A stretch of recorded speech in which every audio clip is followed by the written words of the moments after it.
So this is going to be a video about the mistakes that I made and why maybe you shouldn't make the same mistakes. I've gotten this question a few times, and it's a really common situation in the licensing business, and I want to just give my thoughts on it and make you guys aware of the sort of pros and cons to these kind of deals that you might stumble across. So the situation is, let's say you find a composer, a TV film composer, and they work with a library, and they basically offer to pass your tracks to their library in exchange for taking a portion, usually it's 50%, of your writer's share. So there's a couple of different scenarios where this plays out. The first one is, let's say there's a composer working for a library and they do great hip hop work, but they don't know anything about how to create rock. You're a rock producer, a rock guitarist, and they want to basically collaborate with you. And they say, hey, I have these hip hop beats. I want a rock guitarist to throw some stuff on top of them. Let's equally share the work. Let's equally share the sort of workload. And then I'll pass them to my library and then we'll split the writer share. Those kind of scenarios, 100%, I say go for it. I think that's great. I think that's fair. And it works for everybody's benefit, okay? Because everybody's contributing to it. And you, if you're not directly connected with that library, well, you get some action with that library. You're not directly associated with them. And that composer beefs up his catalog as well, because now he has all these extra hip hop rock hybrid tracks, right? So that's just one example of why those kind of situations I encourage. I think they're great, and it's definitely a fast way where you basically only have to do half the work. You're only doing half of the track essentially, but you're expanding your catalog and your potential for placements, okay? I think that goes without saying. That seems to be fair on all sides. The other scenario, which I've seen happen a couple of times, is a composer works with a library and they put a shout out to people or just approach people and say, hey, if you want to send me your music, I'll pass it to my library, and if I feel it's good enough and it's acceptable or whatever, then I'll pass it along and I'll take 50% of your writer share. But they're not contributing to your track at all. Like, there's not like a collaborative effort there. It's just literally them turning around to their library and submitting it off, right? And then they're taking 50% of the income just for doing that. Here are my thoughts on that. Just be aware of what you're doing when you do that, okay? You're putting in all the work because you're composing the track. You're producing it, mixing it, mastering it, coming up with the creative ideas. You're doing all the legwork, essentially. The composer who's then getting you into the library are literally all they're doing is taking your zipped file, and they'll probably tell you how they want it formatted. They're going to turn it around and email it to their contact at their library, okay? And they're taking 50% of the income for that one small action. Usually in the business world, a finder's fee is 10%, okay?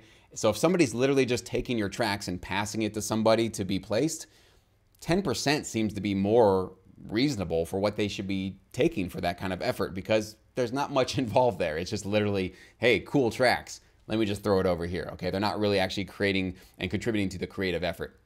So when I first got started in this industry, I didn't necessarily do a deal like that, but I did do deals with people who said, in order to get my tracks into a certain library or certain opportunities, you're gonna have to give up 50% of your writer share. It's just the way that that particular deal was structured. Now, I unfortunately, for better or for worse, said yes to some of those deals many years ago. And I just want to give you guys what the sort of real life experience of what that does, what happens when you do that, and what it can feel like many years down the road. To this day, I still get many placements from those albums and opportunities that I had where I'm only getting 50% of the income. But every time I open up my royalty check and I'm scrolling down and I'm looking at all my placements, I see these little 50% ones, right? 50%, 50%. And some of them are fairly big, you know, $200, $300 placements. So I know, whoa, somebody else just made $200, $300. And these were not collaborative efforts. This is one of those deals where somebody literally just took my tracks and flipped it to somebody else, okay? That bugs me and eats me up. I really am I've never been really happy when I see those in my royalty checks. Yes, again, the flip side is I'm thankful that I have those placements. I'm grateful to be having the income that I have, but there's still a part of me that just bugs me, that somebody out there is just sitting there collecting royalties off of my work, and they didn't contribute 50%, okay? If they contributed just a flip around deal, then 10%, I would feel like, hey, that's fair, because they really just didn't do much, okay? So I just want you guys to know that's what it feels like way down the road. Now, if you're trying to do this seriously, and you want licensing to be your full-time job, you got to realize anytime somebody comes to you with a deal like that, I'll pass it off, but I got to take 50%. Realize just what you're giving up, okay? Half of your income, half of your income is going to somebody who's literally doing 5 minutes of work, maybe 10 minutes of work.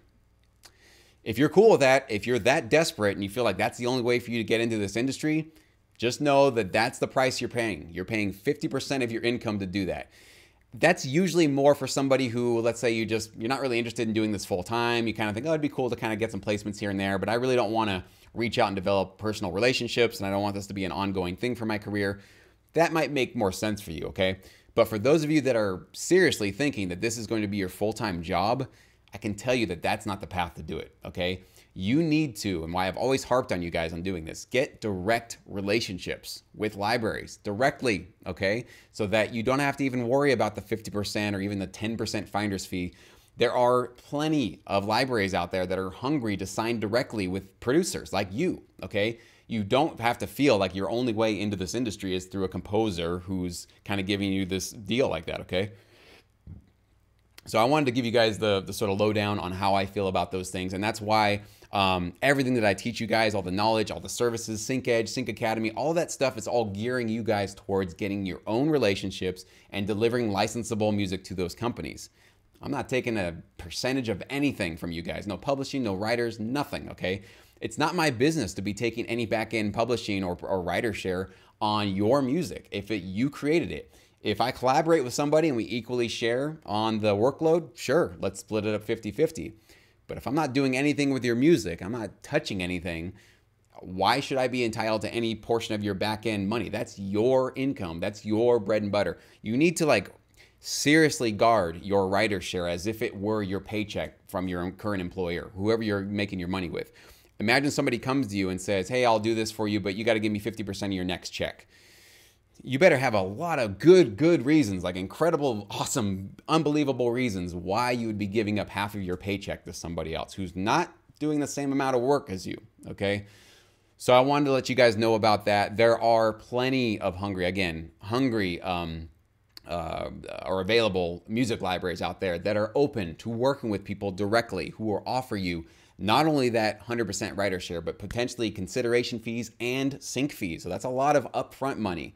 Now, depending on what you sign with this, if you go with that composer route where they're taking half of your writer share, they might offer you, they might split half of any consideration fee from the library or half of any sync fee.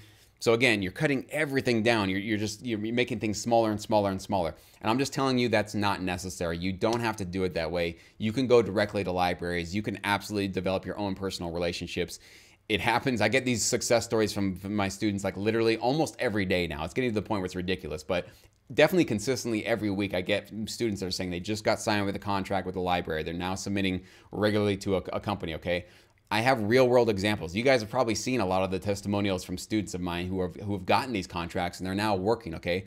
They didn't go to some other composer and give up 50% of their writer share. They're going directly to these libraries, keeping their writer share and probably much more than that with the sync fees and consideration fees, as I mentioned, okay? So those are my 2 cents. Be careful. Guard your writer share. If you're giving up a big chunk of that, you better have a really good reason as to why you're doing that. So those are my thoughts. Thank you guys so much for watching.